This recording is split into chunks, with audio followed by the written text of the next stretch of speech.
mohonlah please netizen, warga net sekalian, kalau ada jenengan semua mendengar suara ngiung dan itu sudah rotatornya berwarna merah, please dong kasih kami akses, jalan lah. Kasih kami kesempatan. Kenapa? Karena saat sirine damkar ini sudah meraung-raung dengan rotator warna merah itu yang menyala, berarti di ujung sana itu ada saudara kita yang memerlukan pertolongan. Ya. Kan bahwa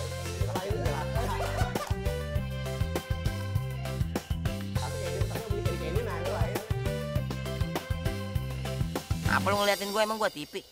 Assalamualaikum warahmatullahi wabarakatuh. Waalaikumsalam Kawan-kawan, hari ini kita ngopi lagi. Hari ini ada full makanan dan buah. Karena hari ini kita berbicara masalah yang panas-panas. Mantap. Harus ada segar-segar buah dan kue alias wadai. Penangkalnya. Nah, hari ini kita datangkan juga penangkalnya yang berhubungan dengan semprot-menyemprot. Kalau TNI Polri tembak di tempat, beliau ini semprot di tempat. Nah, kita kenalkan dulu. Silahkan, Bapak. Bapak, rasa janggal lah. Udah. Oke, baik. Terima kasih. Terima kasih teman-teman. Assalamualaikum warahmatullahi wabarakatuh. Waalaikumsalam. Sore. Salam sejahtera untuk kita semuanya. Perkenalkan mungkin bagi padahal sudah terkenal Mas sebenarnya gitu. Iya. Salah satu. Percaya. Agak pede sedikit boleh lah. Ya. Salah satu pemeran utama. Ya. Kalau nama asli itu panjang dan lama. Dwi Agus Suhartono SE MACC. Asik. Ya kan, asik kan? Asik. Ya. Tapi ada nama tenarnya. Apa itu? Nama tenarnya adalah Kabul. Tulisannya. Kabul, KABOEL. Kaboel. Ingat ya, Kaboel ya. Ya, Kaboel. Kaboel bukan Kabul, apalagi cabul. Bukan huruf C itu bahaya. Itu dia. Jangan sampai ada huruf C. Ada huruf C di antara kita. Saya kebetulan diamanahi oleh pemerintah Kabupaten Kota Waringin Barat saat ini sebagai Kepala Bidang Pemadaman, Penyelamatan dan Sarana Prasarana, sekaligus juga menjabat sebagai pelaksana tugas Sekretaris Dinas Pemadam Kebakaran dan Penyelamatan Kabupaten Kota Waringin Barat. Salam semuanya teman-teman. Halo, apa kabar? Iya. Hari ini kan kita cerita-cerita tentang ini damkar nih di Indonesia lagi naik daun, kayaknya bukan naik daun lah, naik atap. Naik atap. Pokoknya lagi viral-viralnya lah buat viralnya. Ya, gimana? Dan ini merata se-Indonesia. Banyak laporan-laporan dari masyarakat yang kadang-kadang menurut pandangan awam ini tidak sesuai dengan namanya damkar, pemadam kebakaran. Cuman dia tidak melakukan pemadaman, tidak hanya melakukan pemadaman. Kadang-kadang malah melakukan hal yang lain. Bisa diceritakan itu, Om Kabul? Ya, jadi begini, mungkin kalau boleh flashback sedikit. Di tahun 2019, saat peringatan Hari Ulang Tahun Damkar yang ke-100, Damkar ini usianya sudah 100 tahun, 106 tahun loh. Karena Tuha Banar, bukan cuma Tuha, tapi nyambat Tuha ke situ. Cocok loh nyambat Tuha ke sini. Ya. Jadi Damkar ini sebenarnya dia terbentuk secara resmi di Indonesia itu di tahun 1919. Jadi ketika peringatan 100 tahun Damkar di Kabupaten Bantul, Provinsi Daerah Istimewa Yogyakarta waktu itu, jadi di belakang nama kami ini ditambahi dan disematkan satu kalimat yang itu akhirnya dia berkembang melebar perihal bukan hanya tentang kebakaran tapi juga penyelamatan. Jadi nama resminya Dinas Damkar saat ini, nama resminya itulah Dinas Pemadam Kebakaran dan Penyelamatan. Jadi di belakang nama Damkar itu ada embel-embel penyelamatan. Kalau boleh bercerita secara umum dulu ya. Jadi tugas pokok dan fungsi Damkar ini sesuai dengan yang ada pada Panca Dharma. Ini bukan contekan karena kalimatnya panjang. Saya nggak hafal. Iya, bukan contekan. Jadi sesuai dengan Panca Dharma Pemadam Kebakaran, tugas pokok Damkar itu ada 5. Yang pertama adalah pencegahan dan pengendalian kebakaran. Yang kedua adalah pemadaman kebakaran. Yang ketiga, nah ini tadi yang sesuai dengan yang disematkan tadi, penyelamatan. Yang keempat adalah pemberdayaan masyarakat. Dan yang kelima adalah penanganan bahan berbahaya dan beracun. Kalau boleh saya globalkan lagi, jadi secara umum karena topik bahasan kita, oke lah kalau damkar di mana-mana sudah tenar ya, kaitannya dengan api dan lain sebagainya gitu ya. Jadi kalau boleh bercerita tentang penyelamatan yang ada di damkar ini secara umum terbagi dua. Pertama adalah human rescue atau penyelamatan manusia. Yang kedua adalah animal rescue atau penyelamatan hewan. Di mana dalam beberapa tahun terakhir ini, saya yakin mungkin hampir di seluruh dinas damkar yang ada di Indonesia, penyelamatan hewan ini mungkin mencapai titik yang mendominasi, kegiatan yang mendominasi di kegiatan kami dalam 1 tahun itu. Terpantau sampai dengan saat ini, kita berbicara di tanggal 30 April 2025, pelaksanaan kegiatan penyelamatan oleh pemadam kebakaran dan penyelamatan kobar itu khusus untuk penyelamatannya ya. Kalau untuk pemadaman kebakarannya itu memang tugas aninya lah sudahlah. Sorry, saya boleh bilang hanya lah, tapi rasanya kok agak ini juga ya. Janganlah. Tugasnya yang pemadaman kebakaran itu ya kami sudah menangani kejadian sebanyak 12 kali kejadian kebakaran permukiman. Dimulai dari bulan Januari sampai dengan April sampai dengan April. Sedangkan penyelamatan sampai dengan saat ini, ketika saya tadi berangkat dari kantor menuju studio ini, itu terkopi sudah terjadi hampir 160-an kali. Artinya lebih banyak penyelamatan ini. Betul, ada lebih banyak penyelamatannya. Dan ketika kita tarik ke belakang di 2-3 tahun terakhir, dari hampir 200-300-an kejadian yang ditangani damkar, penyelamatan hewan inilah yang kemudian mendominasi. Tapi pada satu sisi kami juga kami juga melayani gitu kan, pelayanan penyelamatan yang lain-lain seperti itu. Ini seperti itu Om Yuda dengan Om Arif. Ya. Contohnya pelayanan yang lain-lain ini. Lain-lain. Kalau hanya untuk penyelamatan ular, terus kemudian kucing, terus kemudian tawon, itu sudah hari-hari. Sudah hari-hari. Ini mungkin yang agak lucu ya buat yang absurd gitu ya.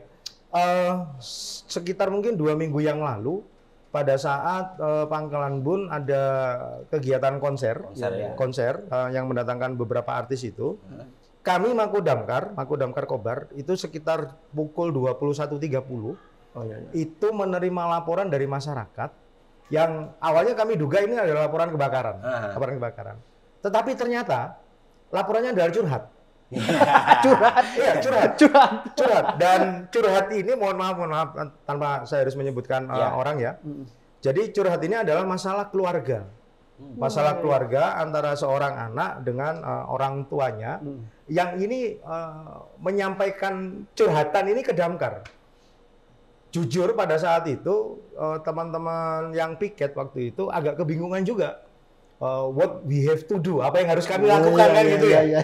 Tapi karena memang kami terbiasa menangani kasus-kasus yang perlu gerak cepat dan lain sebagainya, akhirnya teman-teman berusaha untuk dalam tanda kutip mendinginkan hati dari si curhat ini, karena mohon maaf sampai si yang curhat ini akan melakukan satu tindakan ekstrim, gitu ya, akan melakukan tindakan ekstrim. Nah, alhamdulillah dalam waktu sekitar 1 jam 30 menit teman-teman mampu untuk istilahnya menghalangi si orang atau si pelapor ini untuk melakukan tindakan ekstrim tadi. Saya pikir itu ya yang agak lucu ya, karena begini sih logika berpikir saya mengatakan begini, ketika ada kejadian curhat seperti itu langsung terbersit dalam otak saya, apakah perlu damkar ini punya regu khusus psikologi? Ya kan? Sampai kan psikolog. Ya, psikolog. Si pengolok-ngolok. Kan gitu ya. Iya. Seperti itu mungkin. Nah, selain itu kan, beberapa kali juga damkar ini sempat terusnya damkar Kota Waringin Barat kan. Sempat beberapa waktu lalu tuh berita viral. Betul. Di internet. Betul. Padahal kejadiannya sudah lama. Betul. Ternyata dipiralkan lagi oleh netizen. Yang kita nggak tahu dari mana. Viralnya itu bukan skala kita aja, viralnya nasional. Nasional, betul. Dan itu menyebabkan ada sedikit ketidaknyamanan. Nah, bisa ceritakan tuh. Pada prinsipnya begini, yang saya sampaikan adalah karena jujur kami ini terbiasa untuk bergerak cepat ketika ada laporan apapun. Ini termasuk juga bagian dari pelayanan kami sesuai dengan Permendagri 114 tahun 2018 tentang standar pelayanan minimal, bahwa pemadam kebakaran dan penyelamatan itu adalah salah satu OPD yang dia adalah pengampu standar pelayanan minimal di kabupaten. Kami memiliki tenggat waktu untuk memenuhi SPM ini, itu adalah 15 menit respon time kami, tapi dalam hal untuk penanganan kebakaran. Jadi begini, yang ingin saya berikan gambaran.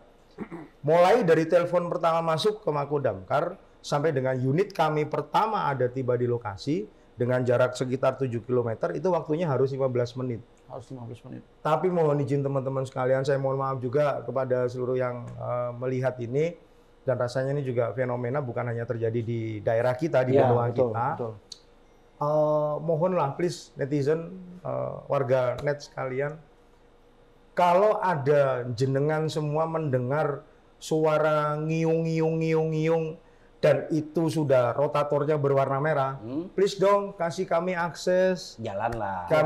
Kasih kami kesempatan. Kenapa? Karena saat sirine damkar ini sudah meraung-raung dengan rotator warna merah itu yang menyala, berarti di ujung sana itu ada saudara kita yang memerlukan pertolongan. Sudah sangat emergensi. Karena begini, saya justru mohon maaf teman-teman sekalian yang ada di studio juga di luaran sana, saya justru lebih memilih untuk anggota-anggota kami, anggota-anggota damkar maksud saya, itu malah tidak bekerja atau diam di Mako. Diam di Mako. Karena pada saat kami sudah turun lapangan, situasi itu sudah tidak nyaman lagi dan membahayakan kan? Betul. Artinya di ujung sana ada saudara-saudara kita yang memerlukan bantuan, ada saudara-saudara kita yang memerlukan pertolongan.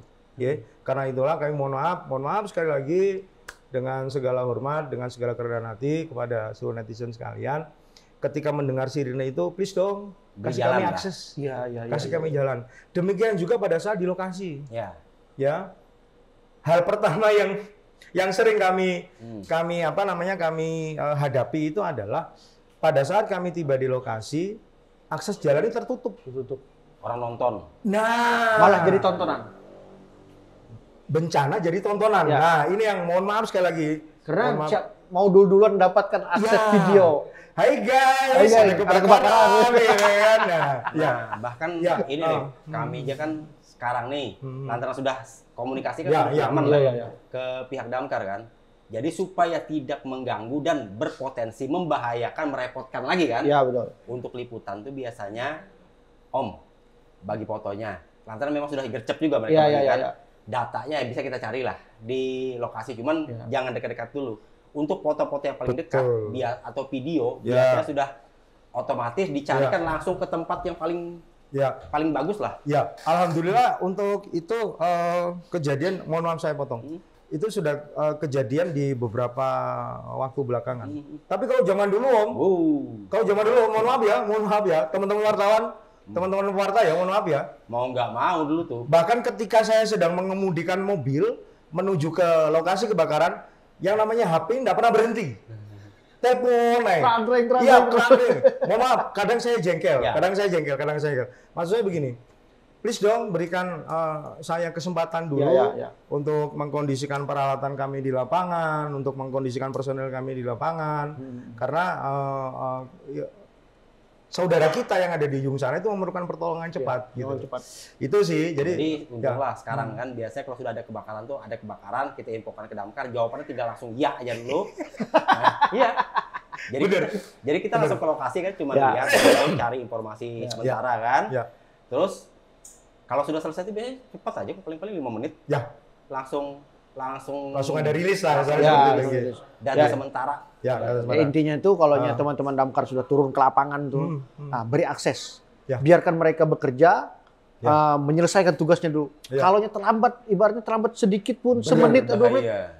Aduh, 1 detik itu rasanya cukup berharga ya. Berharga buat kami ya. Makanya kita setidaknya tuh kita yang tidak ada ilmunya di dunia tembak-menembak air ini tadi, beri akses jalan. Dulu. Jangan sampai mengganggu. Mengganggu ini kita ibaratnya sampai 1 menit, 2 menit rumah orang 2-3 rumah. Ya, karena jujur begini, saya harus ceritakan apa adanya ya. Ceritakan apa adanya ya. Orang yang tidak terlatih untuk memegang nozzle, mohon maaf, tekanan nozzle damkar ini dia ada di antara 5 sampai dengan 15 bar. 1 bar itu equal atau sama dengan 3,5 kilogram. Wih, bayangkan dengan tekanan kami yang paling kecil, kan 5 bar ya, 5 dikali 3,5 itu ketemu angka 17,5. Artinya beban yang harus ditanggung ini ya oleh teman-teman, dipegang ya dan dikendalikan oleh teman-teman damkar ini itu seberat 17,5 kilo.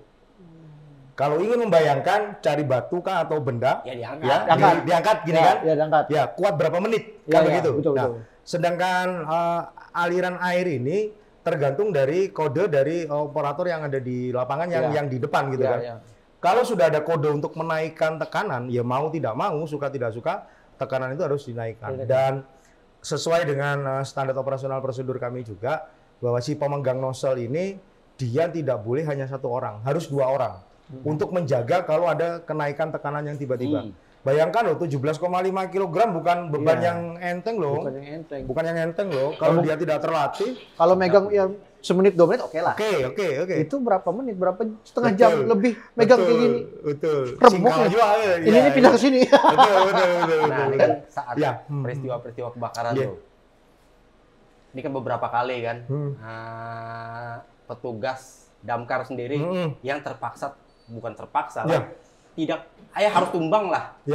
Di saat tugas, alhamdulillah masih jangan sampai lah. Betul. Jangan sampai ada kejadian betul. membahayakan sampai kehilangan nyawa.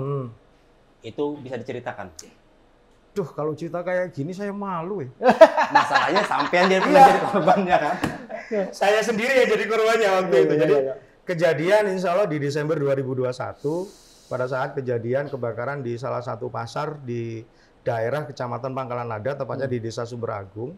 Jadi waktu itu inilah yang kalau boleh dikatakan menjadi seorang anggota damkar itu dia harus jujur kepada dirinya sendiri. Artinya apa? Ketika memang kondisi kita tidak kuat, jangan memaksakan diri. Jadi ceritanya waktu itu adalah saya ini bermaksud untuk memberikan memberikan minuman kepada teman-teman yang sedang memadamkan api. Kebakaran di pasar itu menimpa kios yang menjual menjual baju tekstil. Ya. Bahan yang terbakar itu adalah kebanyakan plastik dengan bahan tekstil itu sendiri. Nah, asap yang ditimbulkan oleh kebakaran ini itu ketika dia terhirup oleh indera penciuman kita itu sangat berbahaya. Sangat berbahaya. Jadi ceritanya saya sudah diingatkan dengan anggota, Bapak mau izin, Bapak jangan di sini, silakan keluar dari lokasi. Oke, saya keluar. Sekitar 5 langkah, kebetulan di depan saya itu ada anggota PMI, Spontan saya tanya, ada bawa oksigen kah? Ada. Kenapa? Dan kadai?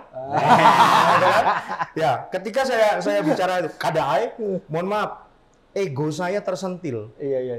Mosok komandan damkar kalah sama anak buah di lapangan kan? Tapi justru itulah senjata makan Tuhan. Ketika setelah saya selesai bertanya seperti itu, saya melangkah. Tidak cukup 10 langkah, saya tumbang. Di lapangan saya tumbang. Dan pada saat pertama, saya sendiri langsung dievakuasi ke rumah sakit Imanuddin. Dan ketika malam harinya dilaksanakan pemeriksaan, otak kanan saya memar. Otak kanan saya memar dan saya harus dirawat kurang lebih 4 hari di situ.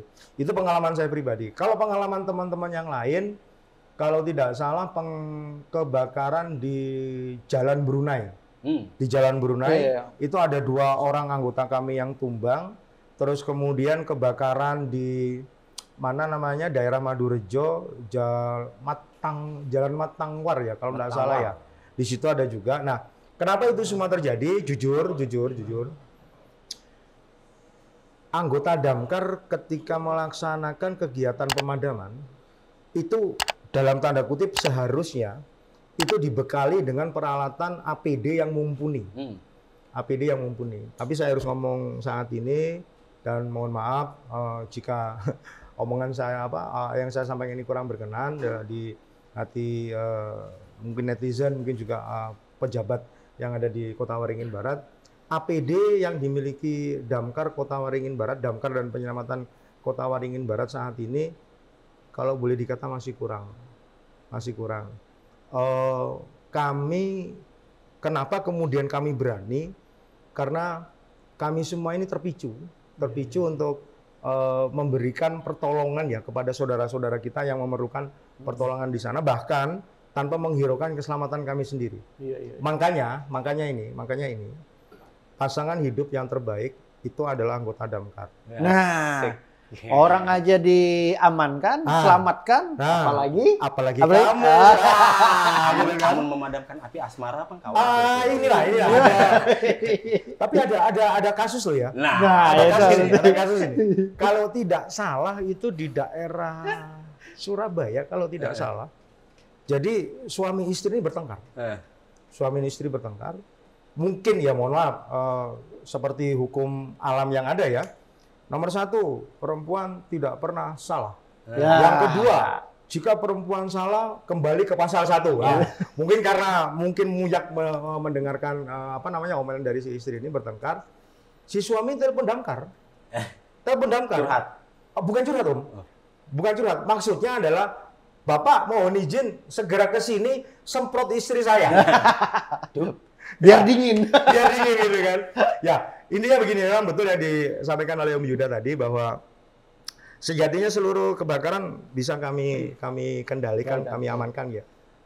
Hanya ada 2. Kebakaran karena api cinta dan kebakaran karena api cemburu.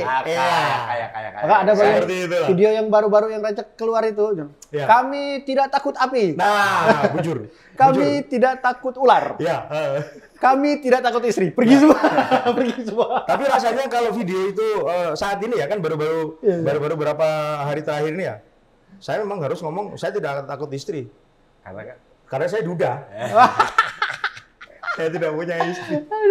Karena baru berpulang ke rahmatullah. Almarhumah istri saya di bulan Mei 2024 itu Allah lebih sayang, akhirnya dipanggil oleh beliau. Kami berduka cita. Terima kasih. Kadang-kadang kan kalau di kasus-kasus yang unik-unik, kayak kemarin kan sampai ada yang terkunci. Ya, betul. Segala macam kan. Di WC. Di WC ya. Ini kan banyak nih orang-orang menghubungi kadang-kadang. Untuk memang niatnya pengen minta pertolongan benar. Betul. Tapi masih ada nggak orang-orang yang iseng kayak gitu, sering memberikan laporan-laporan palsu ke Damkar Kobar loh. Dengan kata lain di prank ya? Di prank. Kalau boleh jujur. Mungkin ini subjektif diri saya pribadi. Baru 2 hari kemarin. 2 hari kemarin di malam Selasa, ini kita bicara di tanggal 30 April, itu kejadian di tanggal 28 April.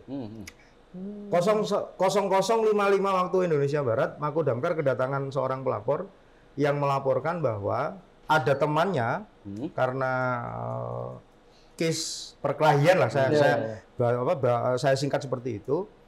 Ada 1 orang temannya ini, jadi dilaporkan dia itu ada 3 orang korban, yang 1 selamat, yang 1 terluka di bagian kepala, yang 1 ini dilaporkan dia menceburkan diri ke Sungai Arut.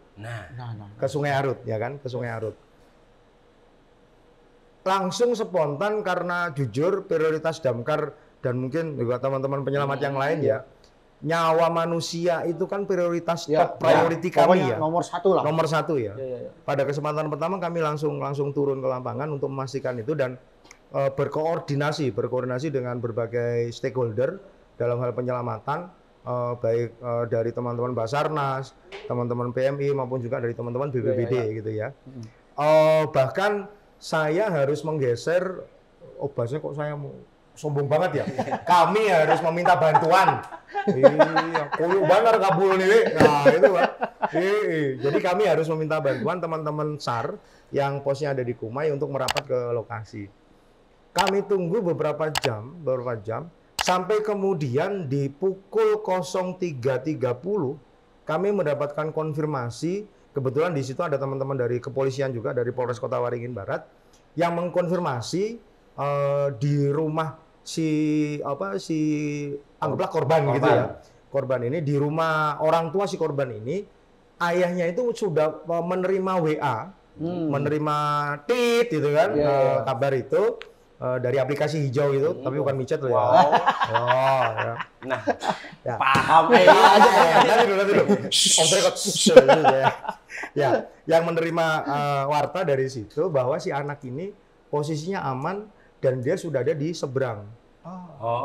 Ya mohon maaf kalau saya sebut itu prank mungkin ya, kalau saya ya, karena jujur karena kami harus memastikan bahwa si korban ini benar-benar selamat.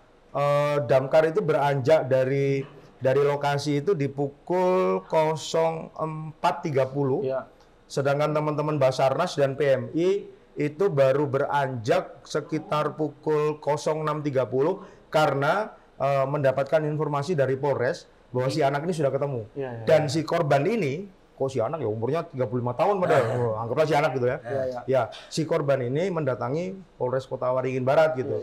Mendengar kabar itu dari teman-teman Basarnas dan teman-teman PMI memastikan gitu. Makanya mungkin itu yang boleh disebut prank. Kenapa mereka bisa? Kalau berdasarkan informasi yang kami terima di lapangan itu dalam rangka untuk menyelamatkan diri. Gara-gara? Menyelamatkan diri gara-gara dikeroyok oleh salah satu gerombolan begitu. Mereka sedang nongkrong di situ, dikeroyok. Kemudian ada dari 3 orang ini, satu yang kepalanya luka, bocor. 1 orang akhirnya menceburkan diri tadi. Gitu.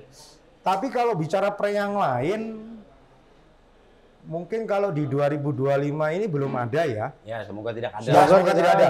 Tapi kalau di 2-3 tahun terakhir pernah kami itu mendapat laporan masyarakat, laporan masyarakat bahwa Bapak izin di belakang salah satu BMT di Jalan Malijo. Ini ada kebakaran gitu kan, terlihat asap mengepul dan lain sebagainya.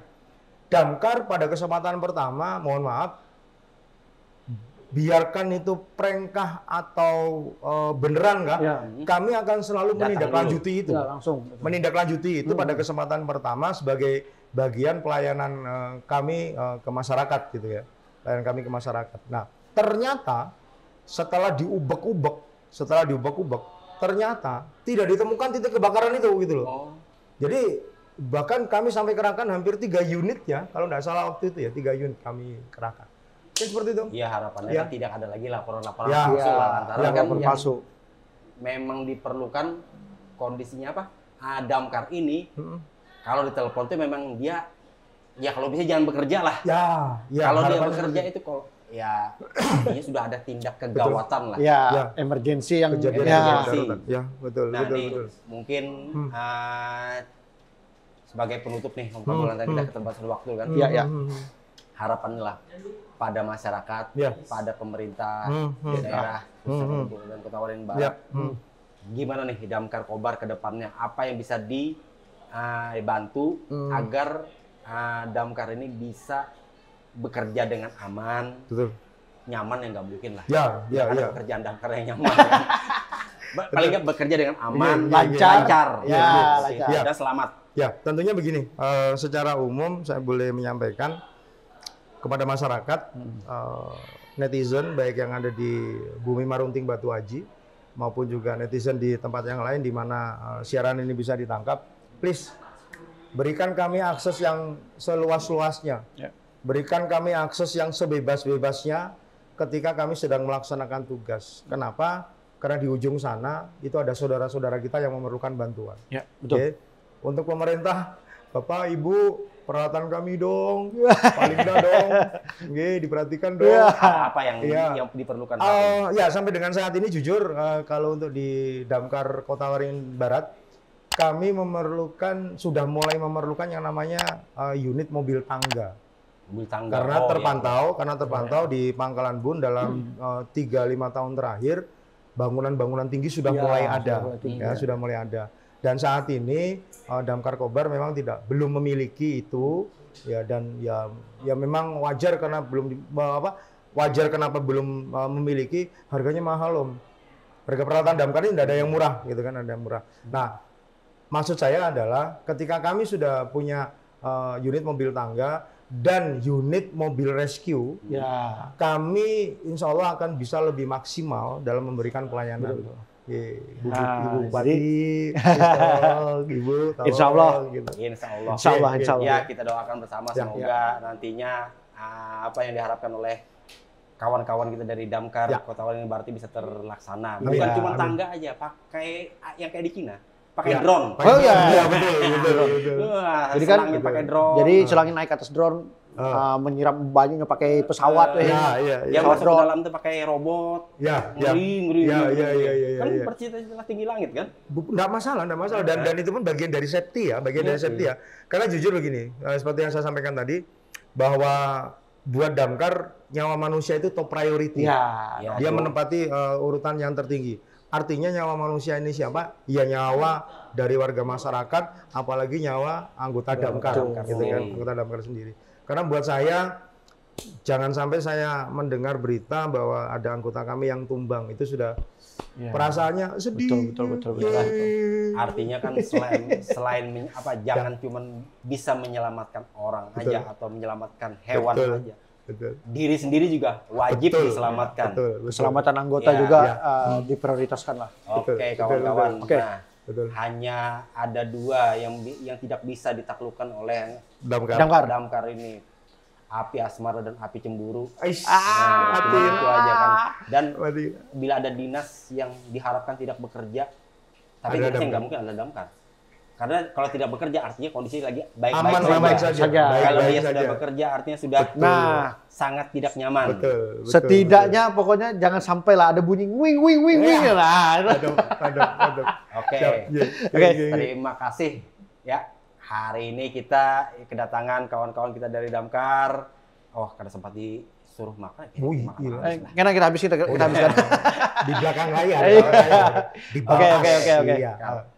Karena Om Kabul harus bekerja lagi. Nah, kita sudah dulu. Panderan kali lah. Jadi Ulun Arif Game, Yuda Meng dan Ahmadi Kasbullah alias Kabul. Kami hendak begawi lagi. Assalamualaikum warahmatullahi wabarakatuh. Waalaikumsalam.